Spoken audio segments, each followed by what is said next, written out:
My name is Ronald Holt from Chicago, Illinois. What's your profession? I'm a Chicago police officer, last 18 years. And how long have you been in your current position?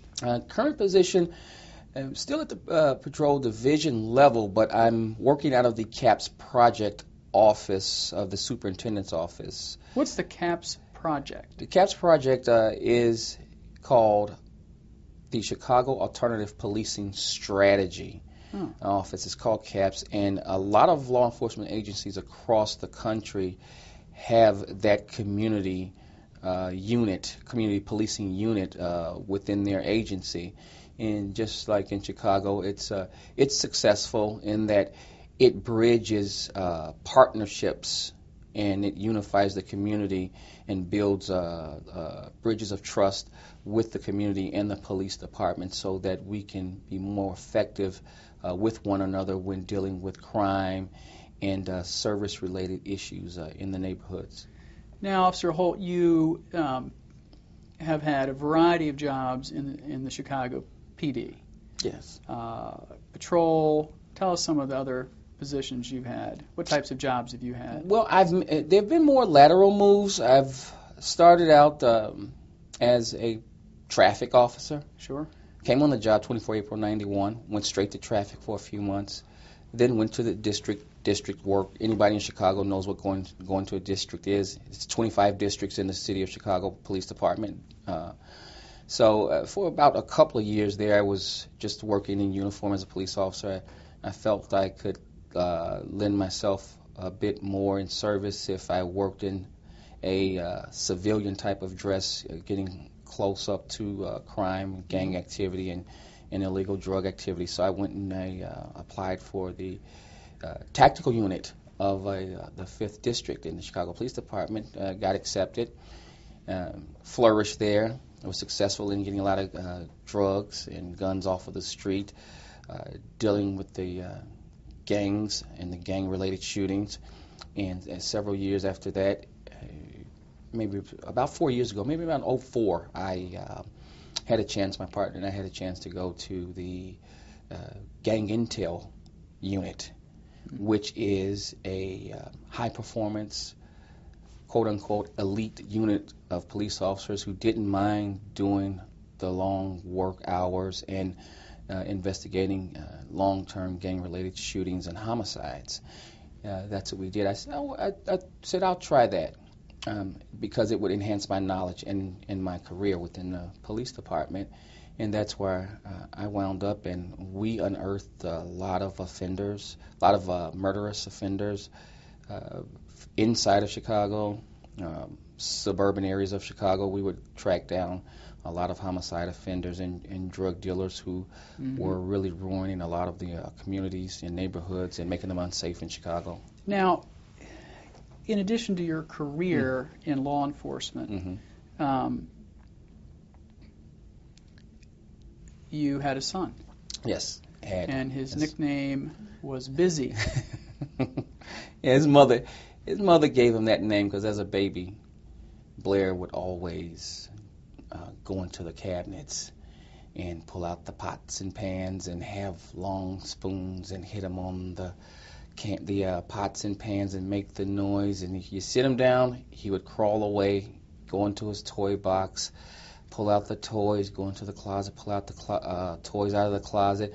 And he was just an active, lovable baby boy. That just told us he was healthy. That's all. Right. And actually, I give all the credit to his mom for really calling him Busy Blair, Busy, and it kind of stuck with him as he got older when he wanted to go and thought about going into the music profession, in which he was pretty good actually. And we said, you got to learn the businesses and the music. You got to go to college, get a degree. Now, the reason you and I are having this conversation is because Blair was murdered by a juvenile offender. Yes. And it's that I want to talk about. Yes. But before we get to that, you are aware of this movement by some folks to abolish life without parole for juvenile killers and violent teens. Do you see just this policy issue as a conservative or liberal thing or a Democratic or Republic thing or something else? No, this is a public safety issue when you're talking about juvenile lifers without parole. Right. That's the discussion we're having. These individuals, let's face it, in my professional opinion, you're talking about a juvenile lifer who quite possibly, if let to bail, as we say it on the streets, or if released early from parole, and knowing that he had been put into jail, into prison for murder, you let that individual go out onto the street, he may take another life. That's my concern. That goes to a public safety issue. It really does, because if someone knows that an individual like that is back into their neighborhood, they know the chances are greater than 50-50 that this individual may take another life, and it may be the life of the person who's even thinking about it. And that's what I tell people. I says, you got to understand this. I says, teenagers are and can and have the mental capacity and wherewithal to make decisions, think for themselves, make choices. And they know what a firearm is. They know how to use it. They get it into their hands, depending on where they are, where they live, what they're up to.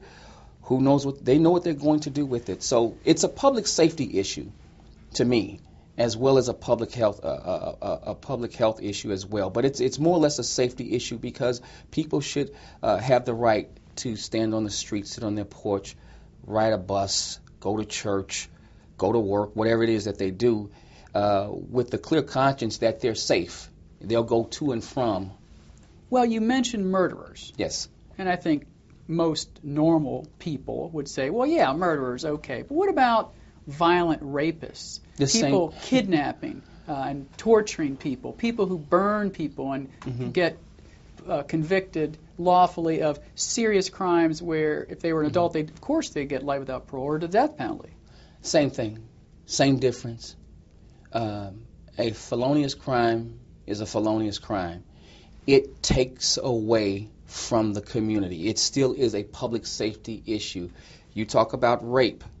That violates a woman, okay? She may as well have felt like she has been killed. And heaven forbid, if she's not only sexually assaulted, that she's killed behind that. She loses her life behind that. Any other type of crime that goes to the issue of public safety and individuals being hurt and or killed, aside from a murderer, it's an overall all-encompassing issue of safety. I assume, but I don't want to put words in your mouth, that you've made contact with tens of thousands of individuals on the streets of Chicago. People who are out partying, people who are having a good time, people who want directions, people want to know where a good cup of coffee is, and then people committing misdemeanors and, of course, some felonies. Yes. And I assume you've had contact with a lot of youths who've lost their way and made really bad decisions. Tell us about some of those that just sort of stand out in your mind, or just your general impression. General impression is, I see, in my experience, I've seen individuals where I've taken guns off of them. And I'm talking about juvenile offenders, 15, 16 years old, sometimes even 14 years old. And the thing that a lot of people don't understand, if they're not police officers, more times than not, 9 times out of 10, these individuals have carried weapons before, have committed crimes before, even before the police has gotten to them. I'll use my son's situation, as tough as it is. That individual, that offender who took my son's life, had been in trouble before. He had been a problem in the past. It was just a shame that he exploded when he did, and my son's life was taken before the kids were shot. So that was just a culmination of what I've dealt with in the past. I've dealt with situations where you finally caught up to a juvenile offender who has shot and killed someone. God only knows how many times they've gotten away with shooting and or killing someone that the police has not linked him to that incident unless a witness steps forward.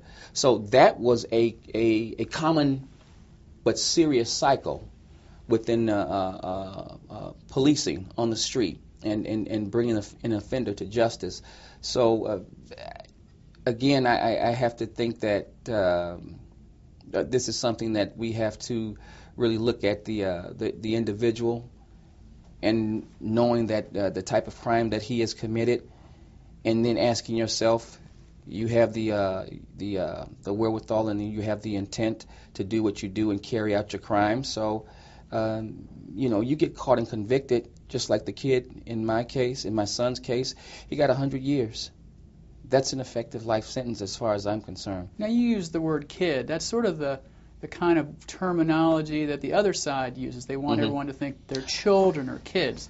Do you think of him as a kid, or do you think of him as a juvenile? No, that is a subliminal statement, kid.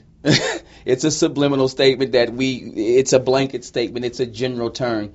Right now, that individual is at least 18 years old, because when he killed my son, he was 16. He was 16. He was a 16-year-old juvenile. So I'll keep it as direct as that. And he knew what he was doing. Well, let's go to that day. When does this happen? This was May 10th, 2007, a little after 3 p.m. in Chicago, Illinois, on the far south side. Blair and a lot of his other friends and classmates left school, last class of the day. It was about 2:51 p.m., and they get on the bus in front of the high school. So they're all sitting together on the bus? They're all sitting together on the bus. The bus is normally crowded. In the city of Chicago, just like any other city, buses, trains, they all get crowded with school kids. In Chicago, you got almost 500,000 students, right? Elementary and high school. Yeah. So public transportation is crowded. This is unlike any other day. I mean, no different than any other day. It's summer. I mean, it's warm outside. So he gets on the bus. It's crowded. And I think about a mile or so away, going east, this teenage gunman, who we also find that is a gang member as well in the neighborhood, he gets on the bus and he fires wildly at the back of the bus. He enters the front of the bus, and he shoots about 4 or 5 rounds. Who's he shooting at? He's shooting at a rival gang member. But get this, the rival gang member is a gang member. He's in the same gang, so it's intra-gang warfare. Intra-gang warfare over a quote-unquote personal beef that started out with a girl being in the middle of it all, and escalated to gang warfare and turf. And this individual was discovered to have been on the bus. Where is Blair and his friends during the shooting? They're near the middle to the end of the bus, near the rear entry door, which is a side door. And you've seen these buses in D.C., so just imagine you know how that looks. He's there. I believe Blair was sitting down in front of the young lady that he may have shielded or pushed down, and no one knew the shots were about to ring out or anything like that. And this individual gets on the bus, and I think from all accounts and watching the video, you could see kids ducking when they hear what they now believe to be gunshots. And video? There's a video? There's a video. Actually, there's a video on YouTube.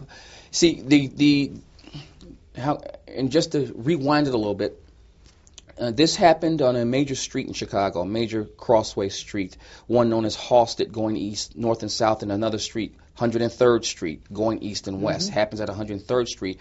If you're familiar with currency exchanges, there's a video surveillance from the currency exchange that shows the offender standing next to the wall of the currency exchange waiting for the bus to show up. The bus shows up. A few people get on. This offender makes a mad dash towards the front of the bus while the door is open, steps onto the bus, fires wildly, steps off, runs away. This is when your son is killed. This is when my son is killed. All right, and he runs away, and this is not a whodunit. This is not a whodunit, because there's 2 or 3 other videos, bus surveillance videos, that clearly show the individual getting onto the bus, not concealing his identity. You see his face as clear as you see your face and mine right now, and they show him getting onto the bus from a bus surveillance video inside, and he points to the back of the bus, and he fires, I don't know, maybe 4 or 5 rounds wildly. And literally, what really grips me is when he fires the last round, it appears he kind of turns away as if to fire even without a blind, not even looking at who he's shooting at, and he runs off of the bus. How does he get caught? Oh, I tell you what, and I'm glad you asked that question, because it was the young people, the students on the bus. It was the citizens on the bus, and more so the students, because they were so outraged. They were so outraged by all the shootings that had happened in the neighborhood before. The shootings, and they knew of people who were shot. Some of their classmates were shot in the neighborhood before. Blair, as I said before, was a music lyricist. He loved writing rap lyricists, and he was wrote lyrics about the politics, education, social issues, and he was growing increasingly concerned about the shootings in the neighborhood. He really was, and he wrote about it. So these kids, once it all happened and ended, and there was 5 people shot, and Blair lay on the bus, and you could see it in the video. He dies there on the bus? I think that he did.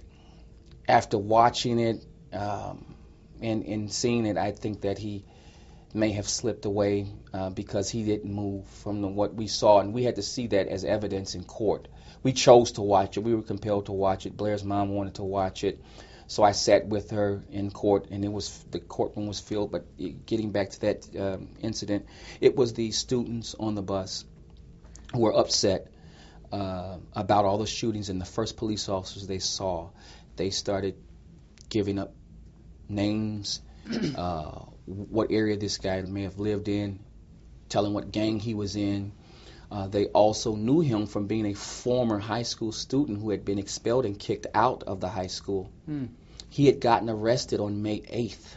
This happened on May 10th. He had gotten arrested for trespass to public school property in Chicago, still looking for that same guy that he was looking for on the bus. No doubt casing the place. Yeah.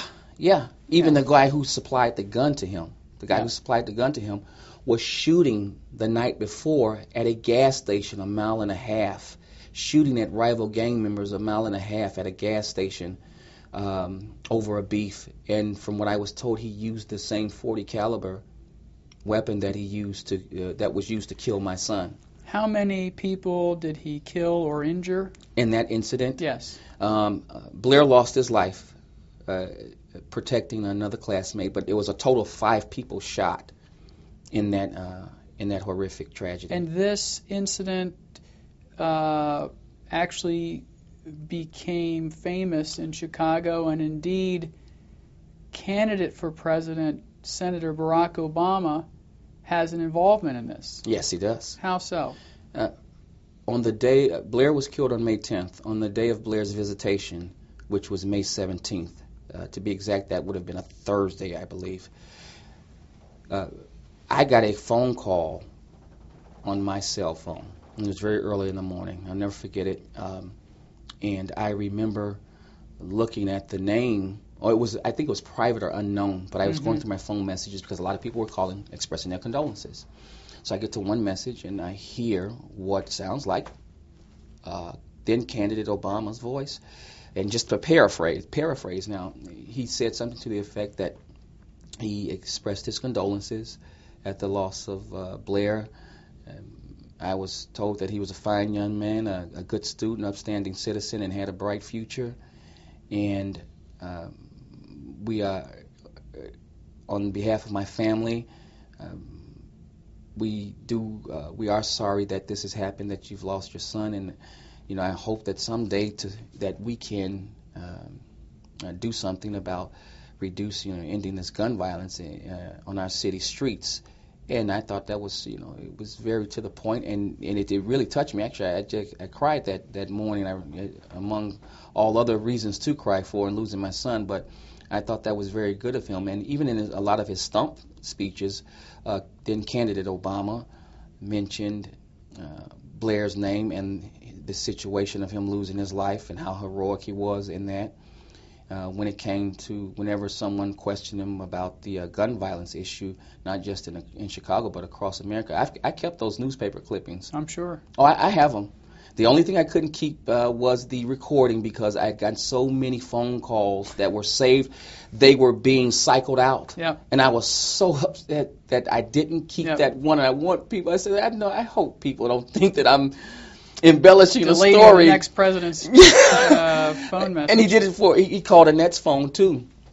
And he left sort of like the same message. Annette is Blair's mom, and of course we had been divorced since '02, and I know we had talked on the phone. And I says, I got a message from Barack Obama expressing his condolences about Blair being killed and how sorry he was that happened. I said, did you get it? She says, yeah, I did. I said, you know where that came from?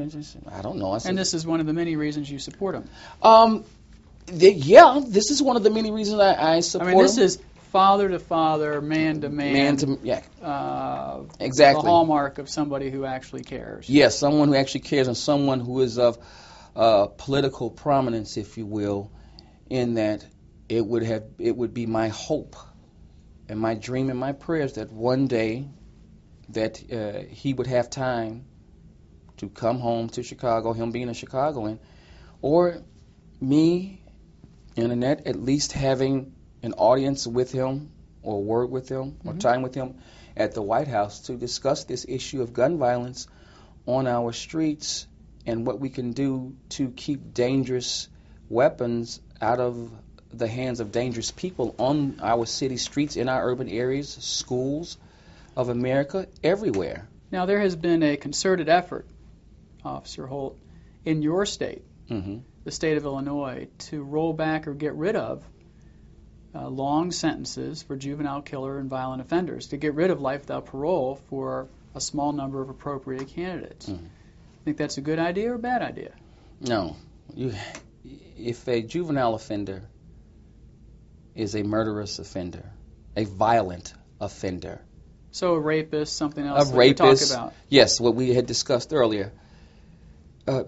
They have to pay their debt to society, even if it's life without parole. I think that's appropriate, considering that you're going to have states that say, we don't believe in the death penalty. There's a moratorium on the death penalty, especially when they start looking at the age of an individual who's committed such a vicious crime of murder or rape, if you will, or a mass murder or what have you. So you have to take that into account. You really do. And for someone to have such a bleeding heart, excuse the pun, but for someone to have such a bleeding heart for a juvenile who has committed murder with the malicious intent, who had the mental capacity to make the choice and decision to craft and hatch and concoct a plan to take someone else's life, having the wherewithal, the time to craft and put it together.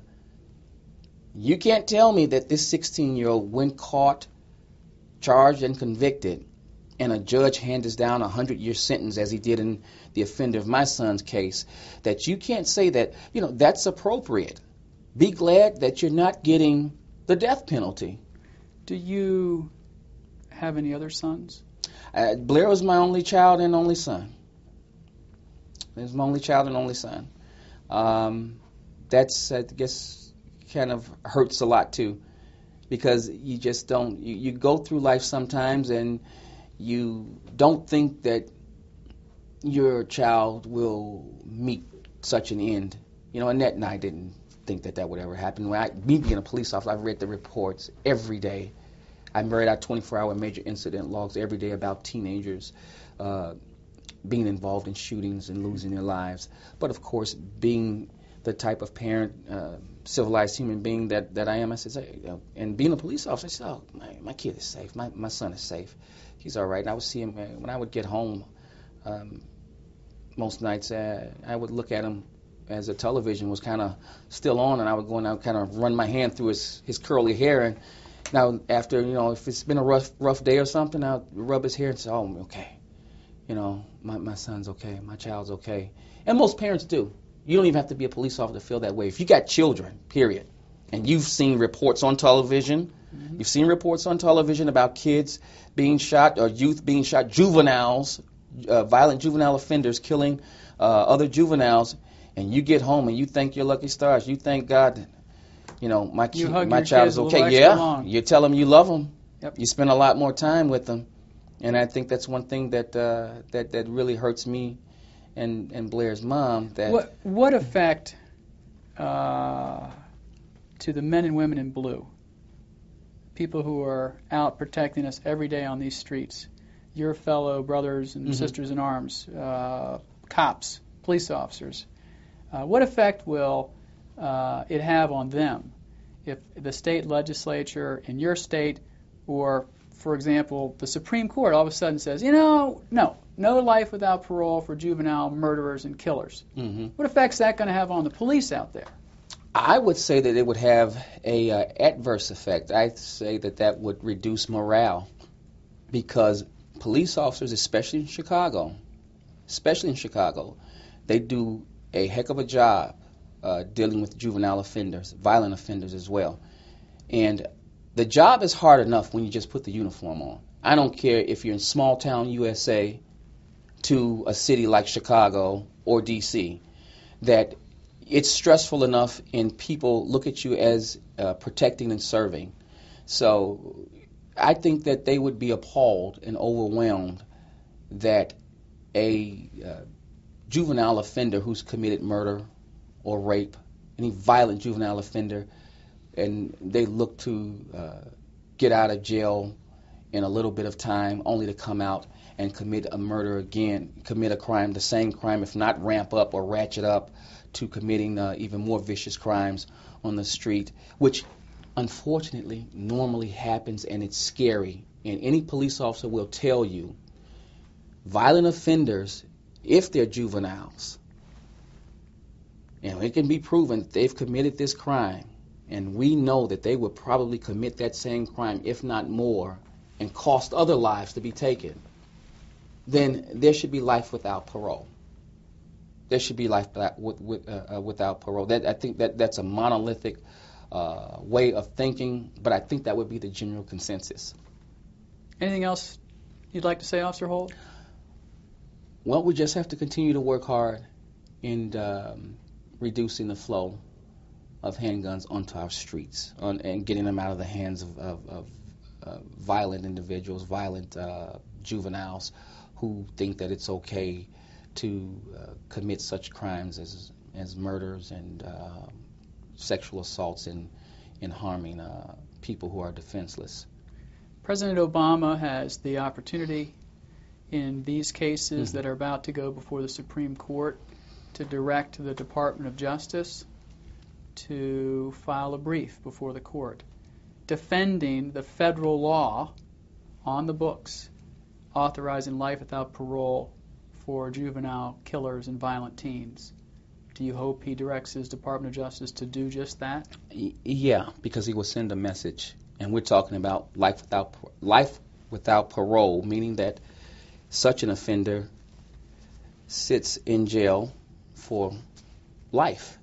This is what we're talking about, correct? Yes. Yes. I think it would be appropriate.